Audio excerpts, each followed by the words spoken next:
Alright, hello. Welcome to my video on the Chinese astrology, specifically the Bazi. Now, I'm just going to run through the slideshow that I developed for a class I teach because this is really a hard framework to understand without the visuals. So we'll just take it one step at a time.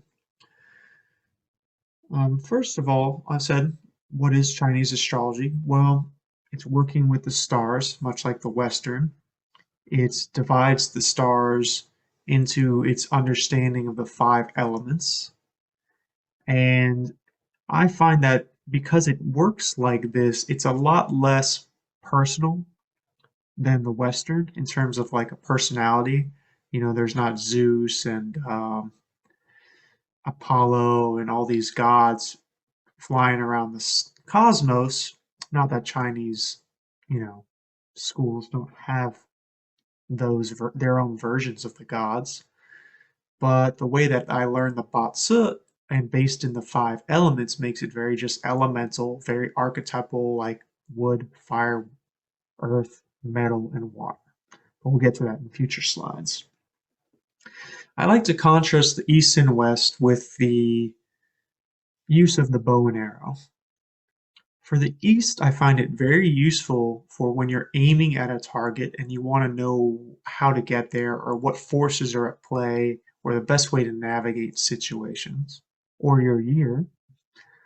Whereas in the Western, I find it better to look at the bow itself. What is my bow? How does it work? What are its strengths and weaknesses? What's its relationship to others? So I find Western is really good at this personal level, figuring yourself out, figuring out other people. And that's what I use it for. Whereas the East is more, well, I want to make a lot of money in my lifetime, or I'd like to get married.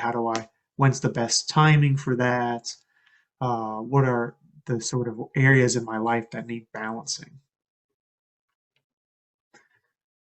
And then briefly, since I haven't mentioned this about astrology before, but I want to talk about the concept of fate versus heaven.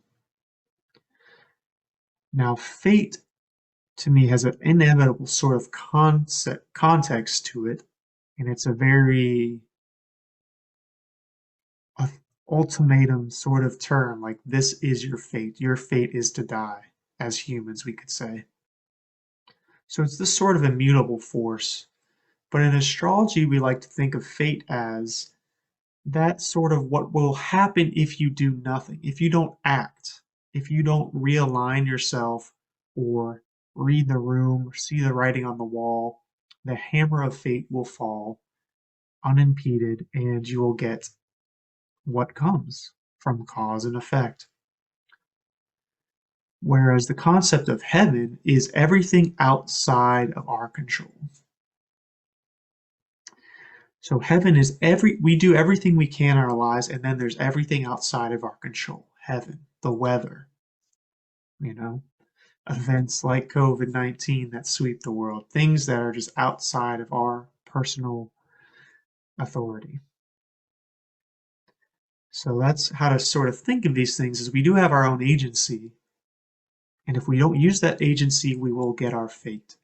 But if we maximize our agency and then leave the rest to heaven, we can start to have a better way, have a better result with the targets we're trying to hit.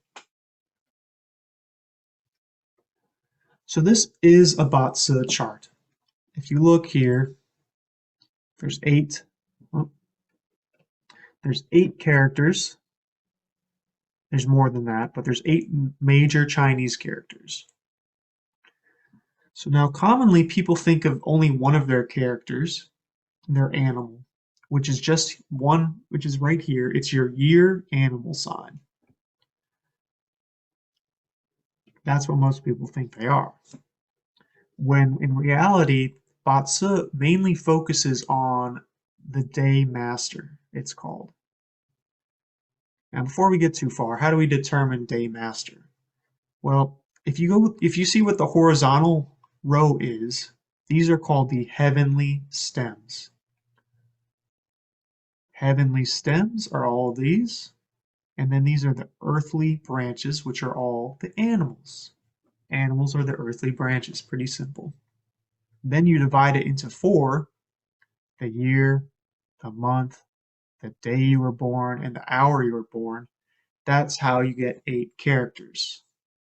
You get two broad categories, the heavenly stems, which are just elemental, and the earthly branches, which are just animals. Now, the day master, they talk about it as a personality. I don't like that translation because there's more than just 10 personalities, 5 elements plus yin and yang, or times yin and yang. There's more than 10 personalities. To me, I feel like they are the 10 powers.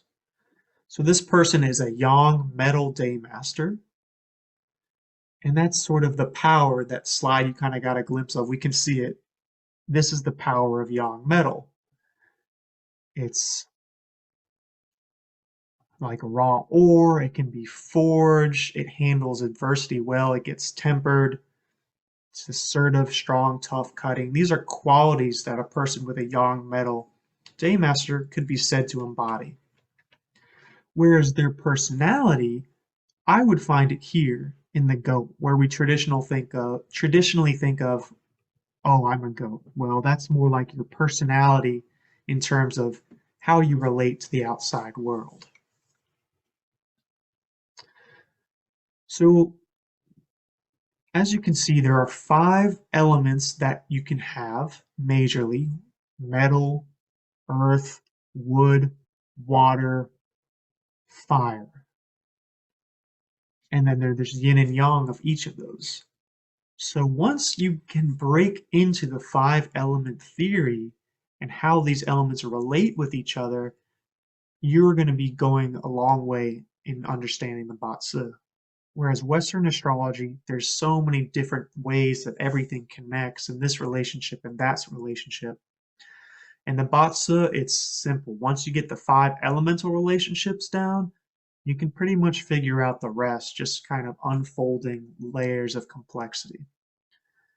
But this is enough for an introduction. Basically, this is how to read your basic 8-character chart. You can print your own at Joey Yap's website, or there's plenty of free ones online. As for these bottom elements down here, these are called the hidden stems. You can think of that as kind of the elements that make up the animal if you like, but that's a little bit more complex. For now, just focus on getting your Bazi chart and finding what your day master is. And then you'll be ready to delve a little bit deeper into what the Bazi means for you in future videos.